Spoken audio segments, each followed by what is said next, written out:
All right, this next video comes to us from Ardetha, which is a video we watched before. Homie is a very, very talented editor and YouTube content creator that makes mostly history of videos that are very, very informative and great. So with that great level of quality and talent that they have, you should now, more than ever, hit that button, hit that hit that link that just showed up in the Twitch chat over here, this way, that way.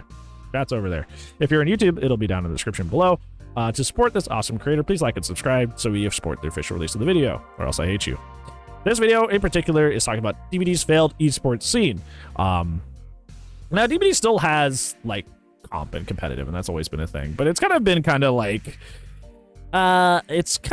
watered down over time, and a lot of it is like, you know, gone the way of the dodo for most ways. A lot of the tournaments and stuff now, there's like charity tournaments and stuff, and that's like what I do, which obviously is a little bit of a different environment than like a true esport, you know, where you have teams and there's sponsored teams and stuff like that and that sort of thing. But comp does still exist in Dead by Daylight. People still do a bunch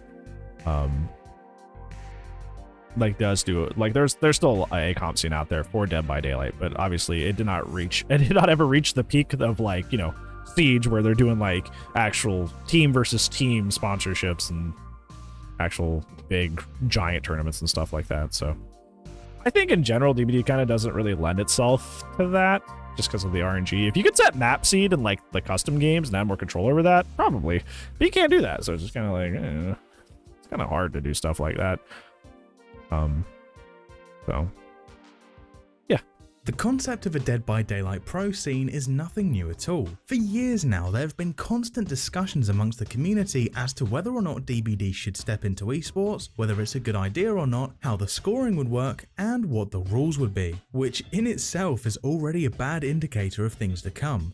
I love Ardetha's videos, but I kind of hate this effect that Ardetha puts everything. It feels like I need to like wipe my glasses. Like I'm like it looks like I have astigmatism. I gotta like wipe my glasses off and look again, you know? That's like what it looks like. I hate that effect that they apply to everything. Anyways. With every other esports title, the teams simply play the game and whoever wins, wins. But it seems almost everyone agrees that if DBD ever were to have a pro scene, there would need to be arbitrary rules to keep things fair, like survivors not being allowed items or killers not being allowed add-ons beyond a certain tier, which in itself shows that the game is not fit for a pro scene if the base game is so unfair that it needs outside rules added to it. Yep. That being said, plenty of people have hosted their own unofficial DBD tournaments and a fair few have gone really well. So if things were handled correctly, I believe DBD absolutely could have a real esports presence. But what if I told you that Behavior themselves already tried their luck at creating a DBD pro scene years ago, and it failed miserably? Let me tell you the story of Behavior's official... Yeah, exactly, Ash. And that's like most tournaments go by point system, because they have to like you know, Ardetha was saying, like, you know, you have to like micromanage everything, like add-ons, perk stuff. But also another thing you have to micromanage is the win condition. So everything has to have points tied to it. And it's super meticulous and super annoying. And like I've been in multiple tournament situations where they miscount the number because there's just so much you got to add and subtract based off of A, B, C, and then they like miscount, and then it's awkward because you got to go get a tournament ref and they'll be like, hey, I think they miscounted, and then they did, and then it changes things. There was one time we were in a tournament and we actually had the 1v1 like 2 hours after our game, because like we actually, you know, they actually recounted and it was a tie instead of like just an outright loss. So we actually had to like do a 1v1 between our two teams because like they miscounted a loss and it was actually a tie, and then it made things awkward in the bracket later, and it was just it was terrible. By Daylight tournament, and how it was so bad that it killed DBD's potential as an esport on the spot. The story begins 5 years ago, all the way back in 2018, and the state of Dead by Daylight was drastically different at that time. The nurse still hadn't had her add-on nerfs or cooldown nerfs yet, infinite loops still hadn't been fixed, and the newest killer was the clown. To put it simply, the game was in a much worse state than it is now, with horrendous bugs and No. Old DBD was better. Totally better. Everything was fine. Could exploit to ruin the game. Even back then, various people had already hosted their own tournaments, and depending on the rule sets, some of them were great while others were a joke. Even at that point, the community had already figured out that the various rules of each tournament was what determined if it was a success or a failure, and various different rule sets had been experimented with to varying degrees of success. Just for a few examples, some tournaments decided survivors were not allowed to bring in items but were allowed to use ones found in chests, or each perk could only be equipped on one player at a time to prevent 4 decisive strikes, 4 dead hards, 4 borrowed times and 4 unbreakables, which was the survivor meta back then, or killers were prohibited from camping, tunneling and sometimes even slugging. Keep in mind as well, as these tournaments would also be streamed, some of the rules were also aimed at keeping the tournament fun, engaging and interesting to watch, as viewers would have no interest in watching a nurse slug all 4 survivors for 5 minutes straight while they bled out.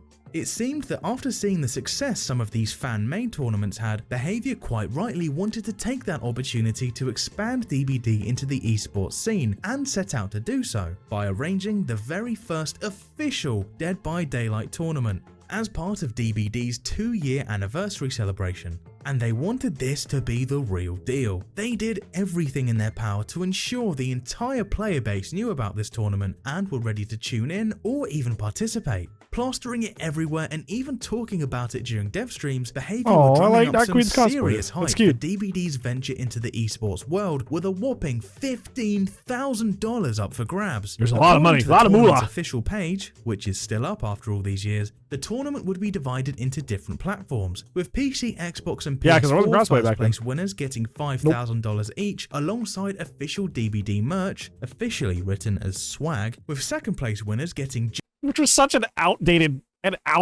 thing to say even in 2018. That was like, that's like an early 2010s kind of lingo, like it's saying swag, and even in 2018. just merch and no cash, and the third place winners getting, and I quote, nothing. But that cash prize alone was big. This tournament was no joke, and as a result, the community would take it very seriously. Of course, with such huge prize pools, official endorsements from Behaviour, and advertising absolutely everywhere, the community was extremely excited and already wondering exactly how this would work. What rules would there be? Would there even be rules? If the devs thought their game was esports ready, then surely they'd have enough faith in the game's balance to not need arbitrary rules. Who would be casting it? Would it be a community mod? Someone on the balance team? Perhaps even Matthew Coty himself? Hey, Gino, well, in the announcement they mentioned that the tournament would be organised by a group called Space eSports, we don't own this not one. To be confused with the more popular and established Space Station eSports, which was a surprising move right off the bat, mainly because almost nobody had heard of this group before. Surely for an official tournament endorsed by Behaviour he's going for it. Sorry, I'm more interested in the gameplay. Sorry, I'll shut up. Behind it. Opting to work with a relatively unknown team seemed to be setting things up for failure before they even started.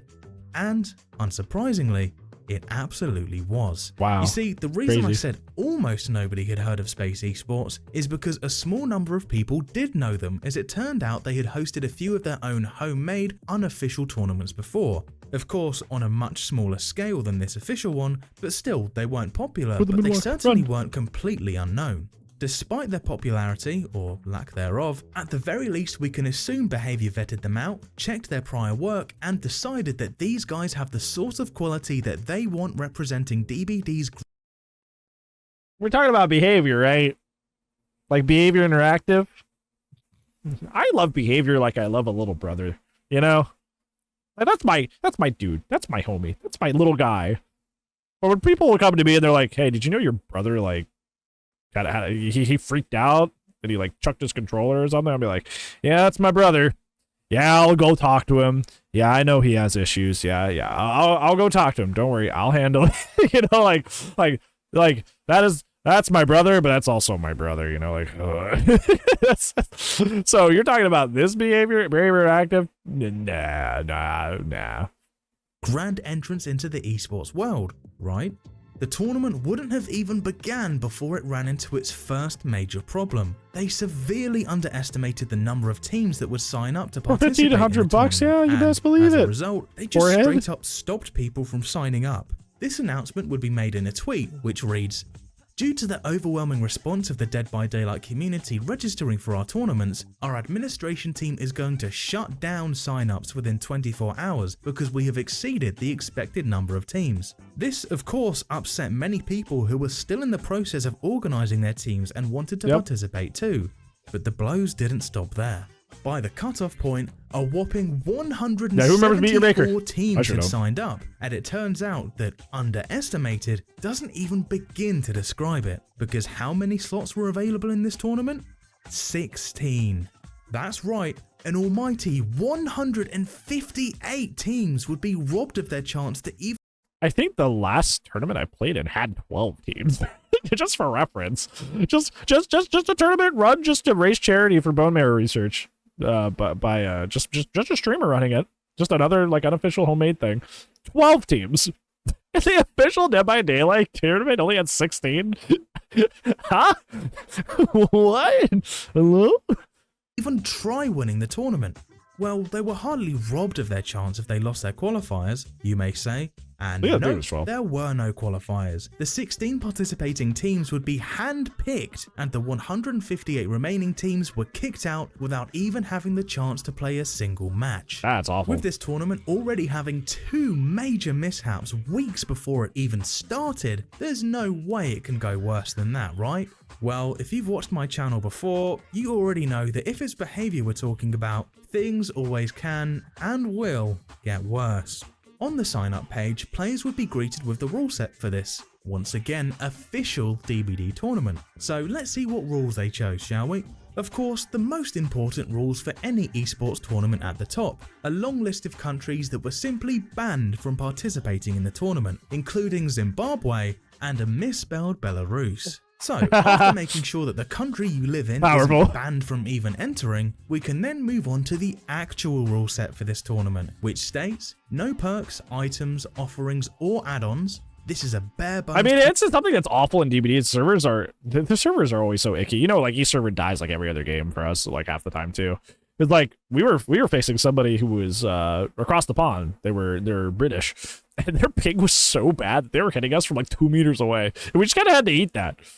You know, like that sucked. We just had to like get hit from 2 meters away, like the entire tournament game, just because they were super far away. So that was tournament all skill, with the exception of items found in game through chests. Alright, keeping things nice and simple and easy to follow. That way people won't be confused as to which things are banned and which things are okay. Although I'm not sure that clarifying it's all skill was really necessary. The rest of the rules state that matchups will be best of 3. Each kill is 1 point for the killer's team and each escape is 1 point for the survivor's team.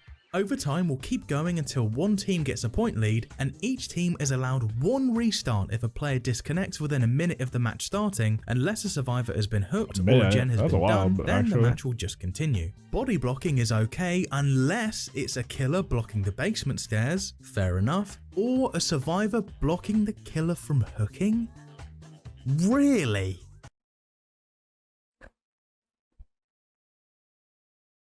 Huh? So if the killer kills someone, what? Hold on. It's what? Huh? Hold on. Back that up. Wait, did I? So if you're awarding points based off of that, and you as survivor, you're not allowed to like intervene to stop it? What? Huh? I would think body blocking the hook would be more important than ever when points are on the line involved. Not disavowed. I just took 1d12 psychic damage. I did. What was that? You could see the pain on my face. Whew. Good thing I had DR. So much for all skill. They also specifically state that face camping is a viable strategy and thus is allowed. Glad to know that face camping is skillful, but taking hits for your teammates isn't. Thanks, behaviour. Yeah, that doesn't make any sense. Last but not least, there was a rule for the hatch, as back in the day the hatch was very different to how it is now. It says in the event of a hatch standoff, whoever finds it first gets the point. Remember this rule for later. The only other Oh, like rule was that. this tournament will be on Coal Tower, not the entire realm of Macmillan, not just Coal Tower for one round, no, one map and one map only for the entire tournament. So now we know what the rules were, I think it's also worth noting what the rules weren't. Normally in bare bones tournaments like this, each round has a predetermined killer. For instance, killers in the semi-finals will have to be Wraith, and killers in the finals will have to be Huntress, etc, etc. Why though? Like, huh? Like, what? Huh? Okay. This is for the sake of variety, as Okay, so like I get, like, for example, you can't play the same killer twice. I've seen that in tournaments. That makes sense to me, because it's like, hey, you want to see more than the same killer every single time. Like, I can't tell you how many tournaments I've been in where it's been like 12 plagues. Like, everybody's playing everybody breaks out their comp plague, and the tournament gets really boring because every single game is a comp plague, and I get so tired of watching that. Believe me, I get that. So a lot of tournaments will have rules like you can't play the same killer twice. That makes sense to me. You have to play Wraith. You have to play Huntress. What? Why them? Why did you pick those two? Why can't they play different killers that they happen to actually, I don't know, play? I don't know. Otherwise, people would only pick the strongest killers, and viewership would suffer as people would be bored of seeing the same characters getting played for an entire tournament. Well, I guess this means that Behaviour had enough faith in their balance to mean that we'd see a good variety of killers then, right? The 22nd of June 2018 finally rolled by, which marked the beginning of the tournament. Day 1 would be the PC tournament, followed by PS4 and then Xbox on the days following. And upon opening the stream, viewers would be greeted with, It's been a minute, dude. I'm happy to be back though. But I gotta say, it's kind of like riding a bike. Like to be honest, me and Diz, honestly, like we haven't done one of these in a long time. But it's like, hey, I'm ready. So we're gonna get this thing off. Welcome everybody. Shout out to all who are here right now, and it's great. This is great. This is great. Let's go. The first thing that comes to mind is just how awful these microphones are. Wait, that's the guy without the face cam. That's an official. That was their official stream.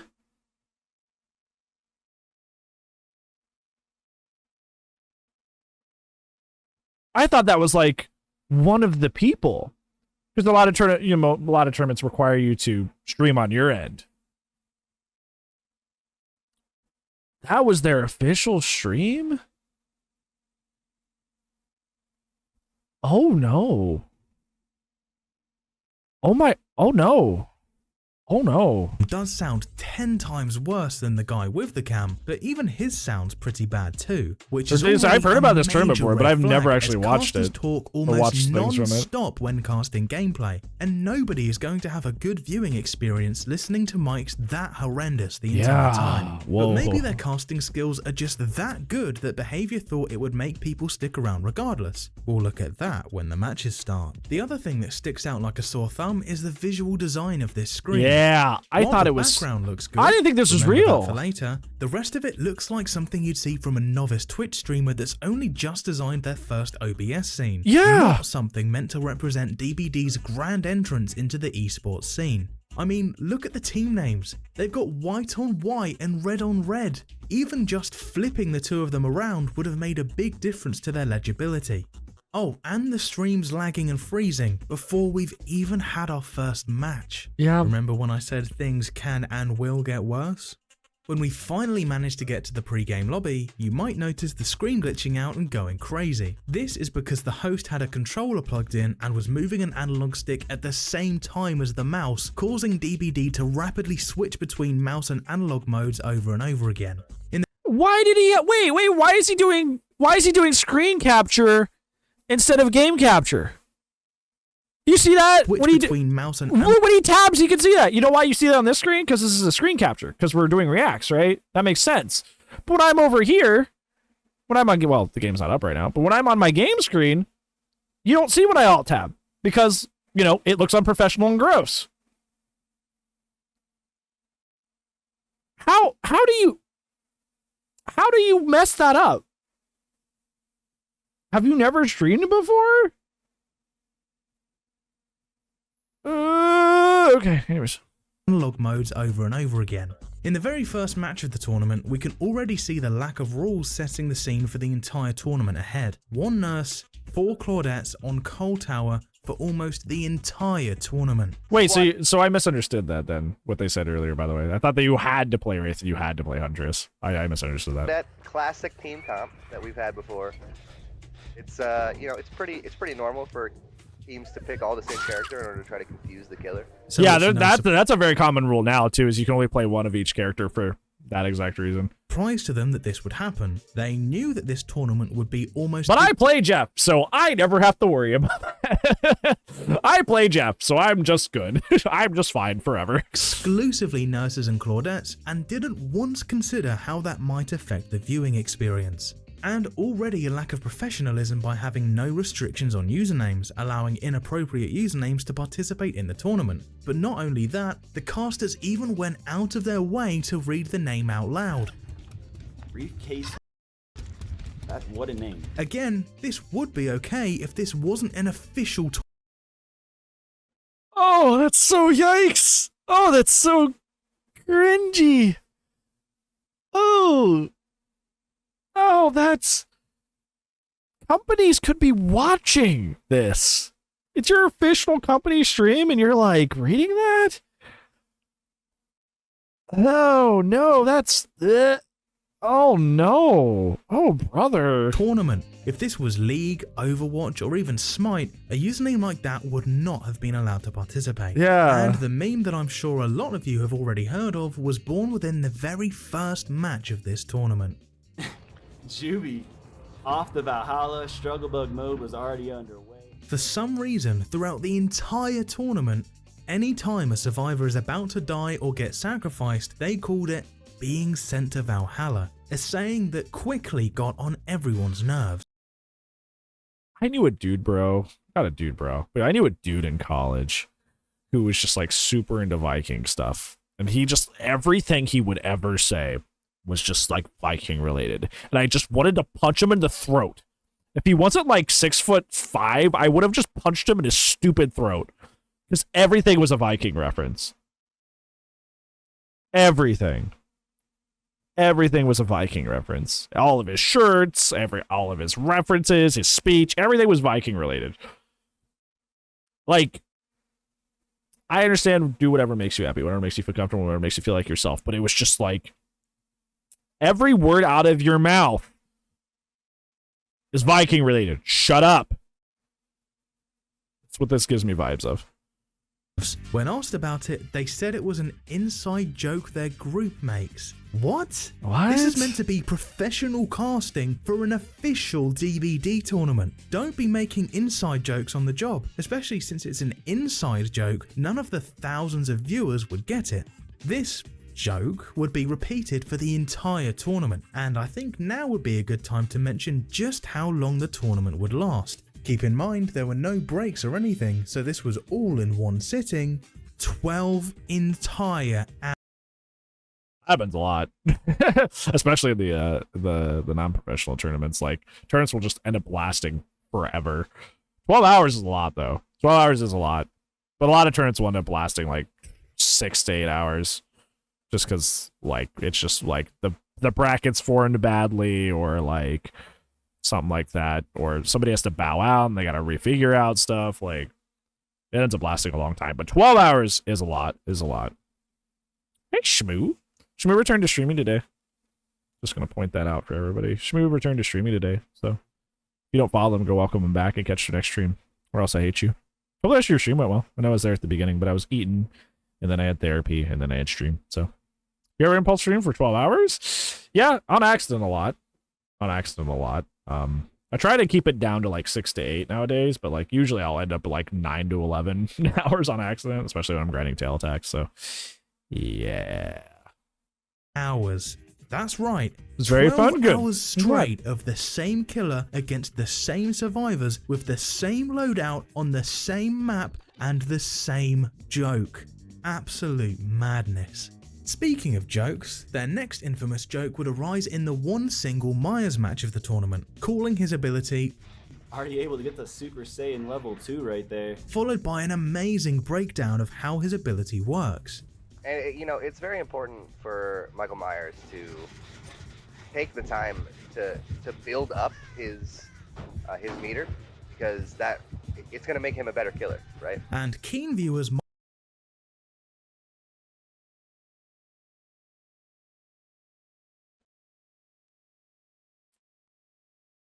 As it turns out, using your power makes you a better killer. Who would have fucking thunk? Who would have figured that out?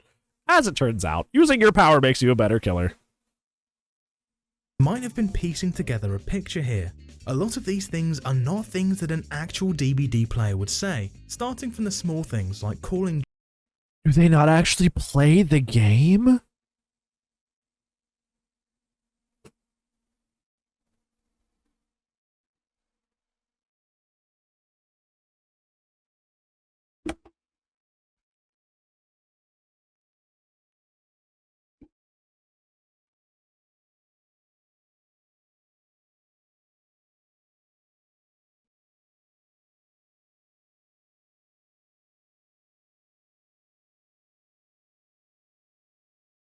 Don't tell me they got casters that don't actually play the video game.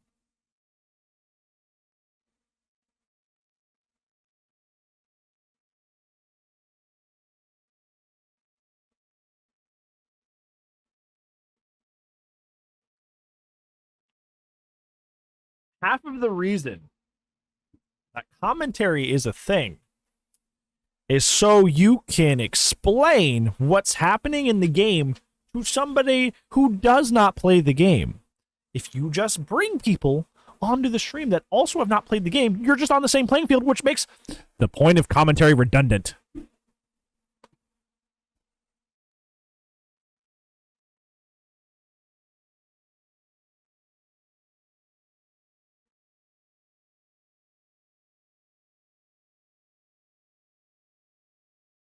That is the stupidest thing I have ever heard. That is ridiculous. Jennies, all the way up to saying that sacrificing someone is sending them to Valhalla. But this pitiful breakdown of Myers is probably what sealed the deal in thinking these people have no idea what they're talking about. So if you were already suspecting that these people have little to no experience playing DBD, you're on the right track. But remember this for later, as it's not the last time the caster's experience comes into question. Okay, we have bad mic quality, bad stream graphics, bad rules and annoying jokes. But at the very least, we won't have casters making stupid sounds down the mic, will we? Knife in the air. Currently just trying. And even with Myers hitting Stage. I'm secondhand embarrassed. I'm secondhand embarrassed. What is...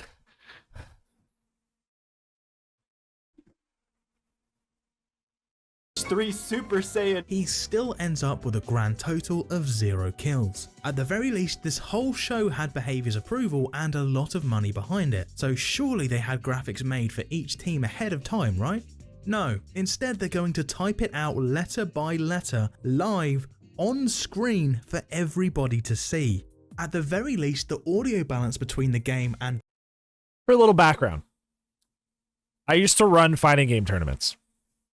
Right? At a certain point, COVID hit, and we couldn't have locals anymore because COVID, right? So I ended up running a lot of online tournaments in place of our local. That's actually how I got into streaming. Fun fact. That's how I got my experience streaming, was running those streams for online tournaments. Whenever I would be switching the names of the players, we'd be on a different scene that didn't have the player names on it.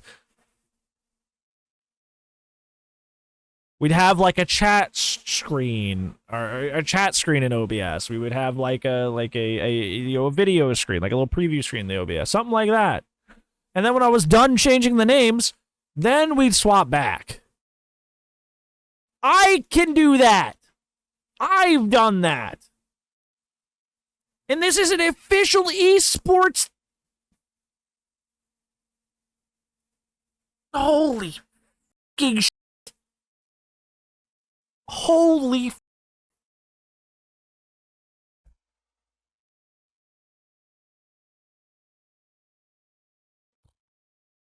the main caster's voice was good. It would be a shame if he randomly decided to triple the game's volume and make it way louder than his voice.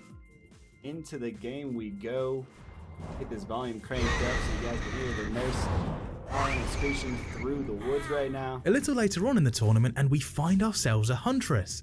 And it's not long until she gets her first hook and immediately proceeds to face camp that hook for the remainder of the match. Thank God for those all-skill rules. Pulling the caster's experience with DBD back into question, one of the casters makes this comment about the trapper. And he's fast as shit. He's so fast. Which He's 115, the Huntress is 110. What do you mean he's fast? What do you mean by that? He's 115. Huntress is 110. That's probably the first time he ever saw the difference between a 110 and a 115 killer. He probably saw the Huntress match before and was like, wow, she's pretty slow. And then immediately was like, wow, Trapper's really fast. Just because his brain's like, wait, I'm noticing that 5 difference. What is happening?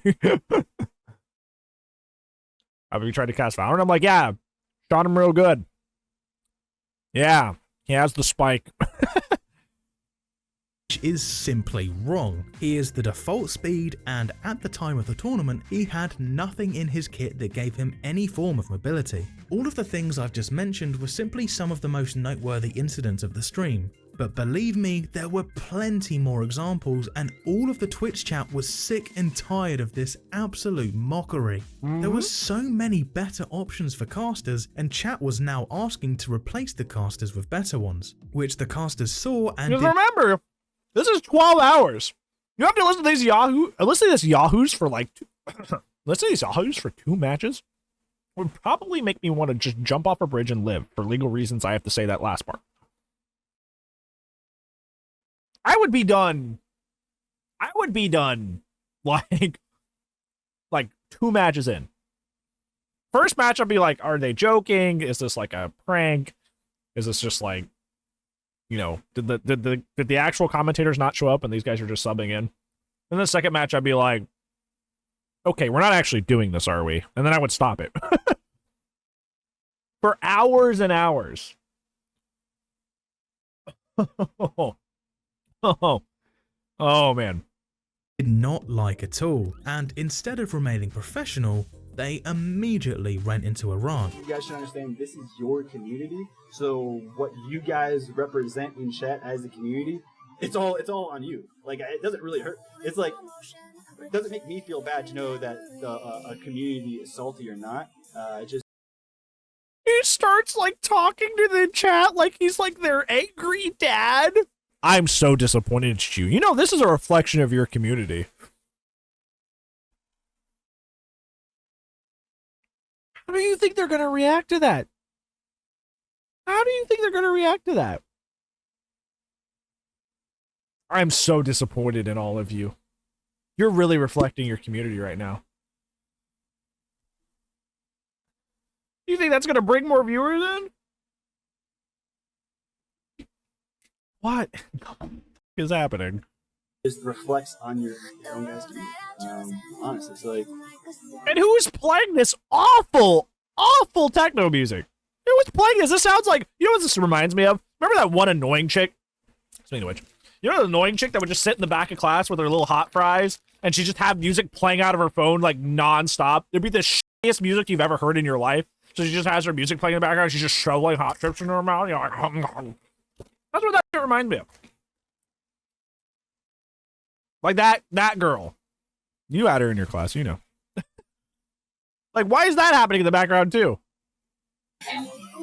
I'm glad to see a lot of these people enjoying it, and then all those who those things are amazing. The Dynamos, thank you for being here. Slam that follow, hit notification, so you can come back and tell me how bad. Like, you're contributing to chat. I don't think people understand. Like, by typing in negative stuff, keep it coming. Like that.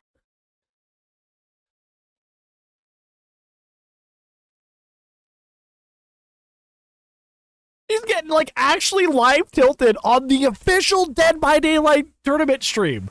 He's getting live tilted and crying like a baby.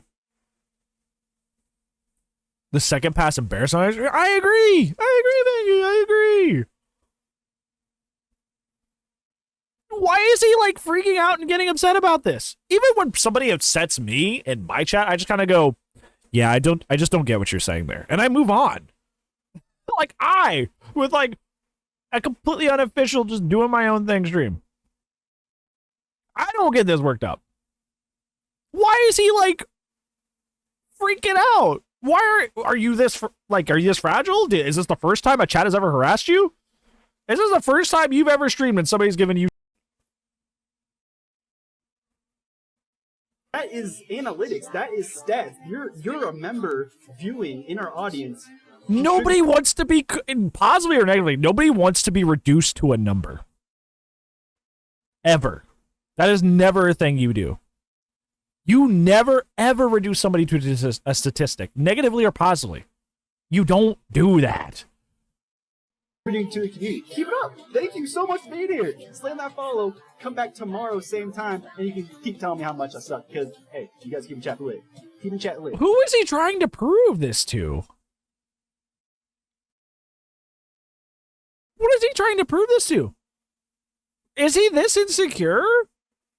That just like this chat being mean to him, he needs to like come out here and make a statement and defend himself?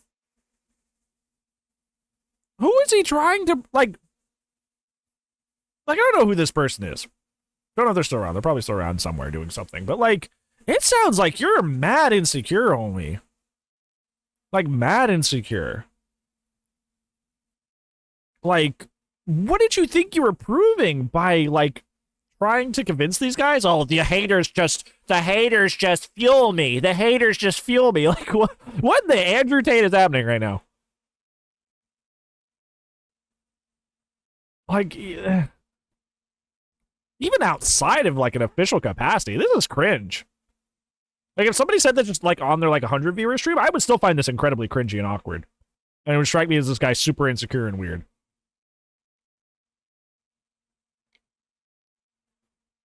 And I'm enjoying it. And yet, we are still not done. As we get our second and last hillbilly of the tournament, woo! One of the casters has a grand moment of realization. That's one thing that I personally hadn't thought about before we actually started doing the tournaments was people using the chainsaw dash, not necessarily for trying to just trying to hit people, but actually just using it for like increased mobility.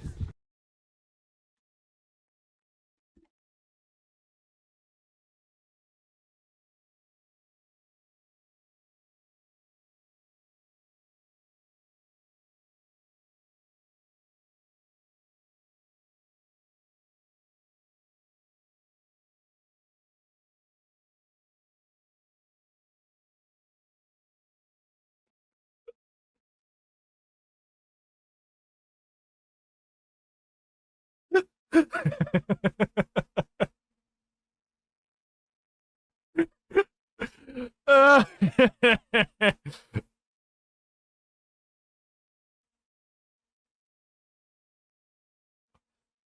gonna call attention to something. In the bottom of the screen, right this second, you can see the little, you know, the little score events. One says chainsaw sprint.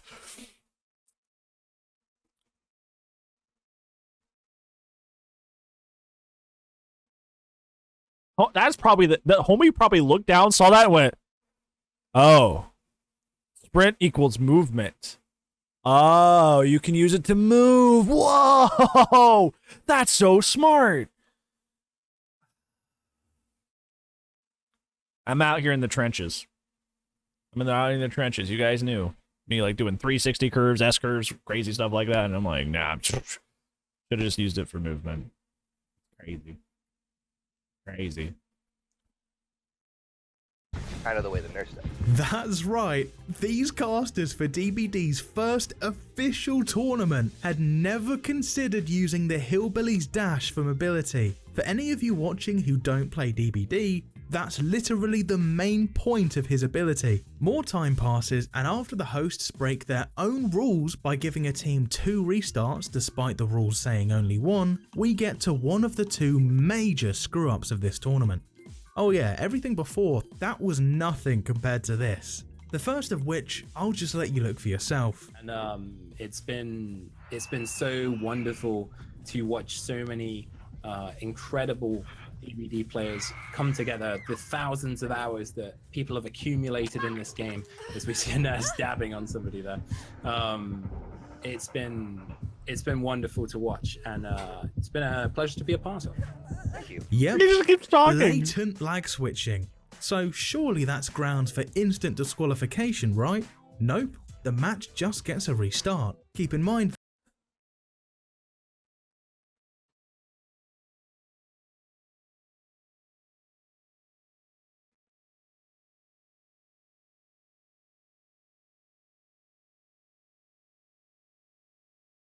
Somebody blatantly lag switch, and you're just like, ah, screw it, send it again.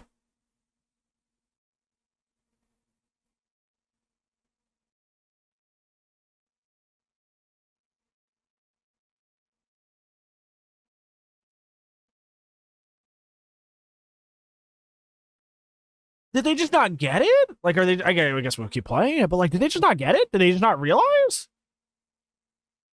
Somebody blatantly cheating, and they're just like, I guess we'll just restart the match.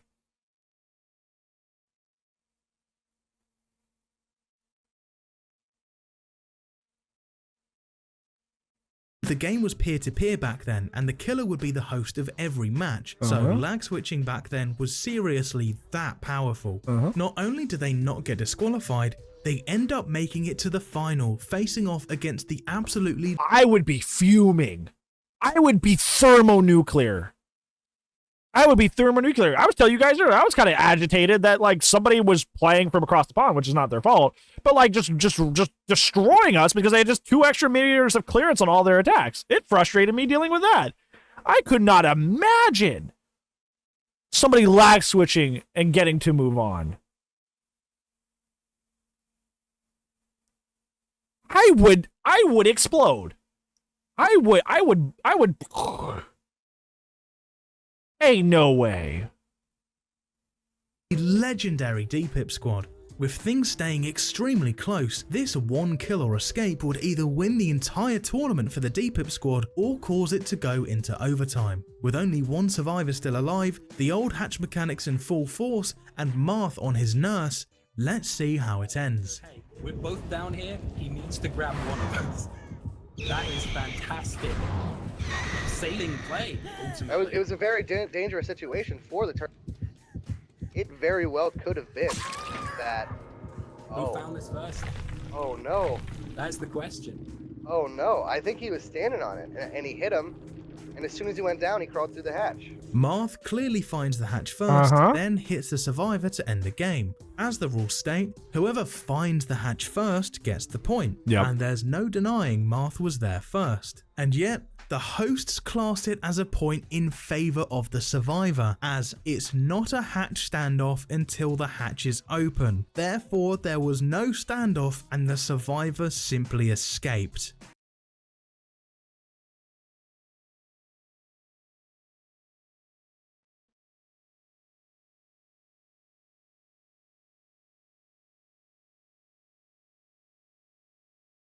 So they're bad commentators, they're bad streamers, they're a bad esports team, they don't play the game, but now they didn't read the rules of the tournament that they're hosting?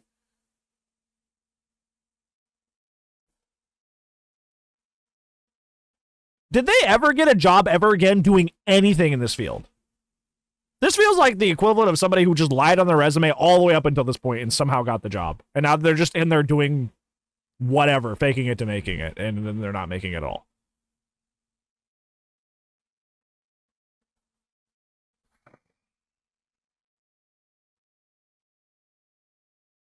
Nowhere in the rules was this defined prior, and this clarification had to be made up after the fact. Yeah, it was made up. Absolutely unbelievable. The final rolled into overtime, and eventually the tournament monsters won. Despite their prior lag switching and Marth blatantly winning the hatch standoff, thus starting the hashtag Marth was robbed and calls of favoritism, with this same team getting carried to their win by multiple illogical rulings made in their favour. And remember that background I mentioned earlier? Pretty much the only good looking thing about the stream? Well, turns out that was stolen artwork that they used without the original artist's permission, and I keep thinking there's no way this can get worse, and they just keep throwing something else out there. Like, this just keeps going. The well keeps getting deeper. Well, it has DBD in it, and we own the game, so ergo, we can use it, right? We made Meg Thomas. We could use that image of Meg Thomas. and initially didn't even give credit to, until the artist publicly expressed their displeasure with the situation. It's hard to say who's to blame for how truly terrible this tournament was. Was it Space eSports' fault for agreeing to take— Oh yeah.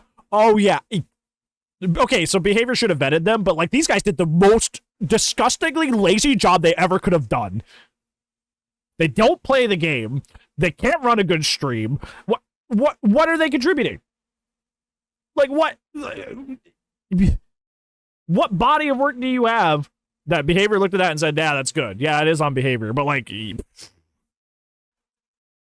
on a job that they knew they were nowhere near ready for? Or was it Behavior's fault? Not ready. Not even hitting the bare basics. Not even like not ready for it. Not even hitting the bare basics. The bare basics. Oh my gosh. Choosing such a terrible team to represent them without looking at their prior content and noticing that this was not the sort of poor quality that you wanted to lead DBD's charge into the esports scene. Space eSports continued operating for a few years after this, describing themselves as one of the most recognized gaming tournament influencers in North America.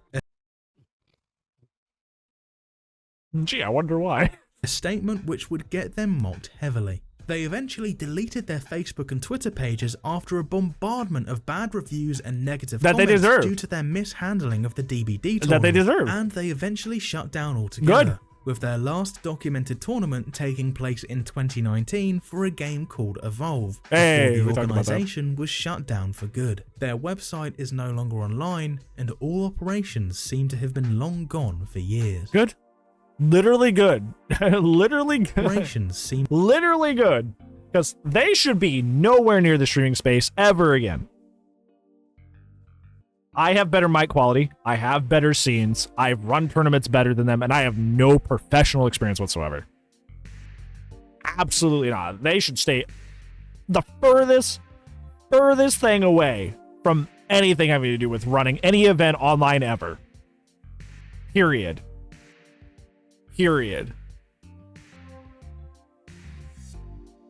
I could go grab somebody in the DBD directory that has like 3 viewers, and they probably have a better stream setup than those yahoos.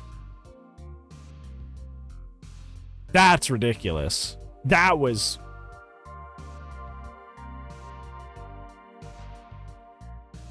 ridiculous. And this is professional, by the way. Like, this isn't just like, okay, well, they grabbed a bunch of like DBD community members and like, you know, didn't pay them, and then they, you know, kind of, you know, messed up. Like, they paid these people. This was supposed to be a professional job. So they said, hey, we will read the rules. We will be familiar enough with the game to cast well. We will have good mic quality. We have good stream quality. They promised a bunch of things that they could not deliver, and they did not deliver. Good. I'm glad they're gone. I'm glad they're out of here. Yeah, bad on Behavior for not looking into them and hiring them. But, like, you did such a terrible job. You did not even hit the bare basics of what you should have done here. And I'm glad you don't work anywhere ever again. That was not it. I'm going to start saying... Now I'm going to get the references now. Like, off to Valhalla! My Super Saiyan 2! Now I'm going to get it. Because I've heard about this tournament, but I have never, ever looked into it myself. That was... Yeah, the second-hand embarrassment was hard to get through, to say the least. Very, very hard to get through. That is disgusting. Absolutely disgusting.